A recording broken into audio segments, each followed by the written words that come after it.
एक दफ़ा का ज़िक्र है कि एक घर में आग लग गई और सभी लोग इस आग को बुझाने में लग गए। उसी घर में एक चिड़िया का घोंसला भी था। तो वो चिड़िया भी परेशान हो गई और अपनी चोंच में पानी भरती रही और आग में डालती रही। वो बार बार जाती, पानी लेके आती और आग में डालती। एक कौवा ये सब देख रहा था और वो चिड़िया से बोला, अरे पगली, तू कितनी भी मेहनत कर ले लेकिन तू आग नहीं बुझा सकती। इस पर चिड़िया बोली, मुझे पता है कि मेरे बुझाने से ये आग नहीं बुझेगी, लेकिन जब भी इस आग का जिक्र होगा तो मेरी गिनती बुझाने वालों में होगी, ना कि तेरी तरह तमाशा देखने वालों में।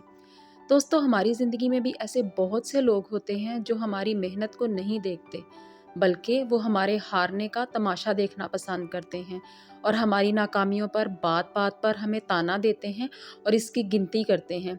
यही वो लोग हैं जो हमें बात बात पर डिस्करेज करना चाहते हैं। तो ऐसे लोगों को पहचानना मुश्किल नहीं होता। हमेशा याद रखिए कि अगर आप ज़िंदगी में जीतना चाहते हैं, आगे बढ़ना चाहते हैं, तो ऐसे लोगों से दूर रहें। आप अपने खुद के लिए अकेले ही काफ़ी हैं। बस आपको अपने अल्लाह पर और ख़ुद पर भरोसा होना ज़रूरी है।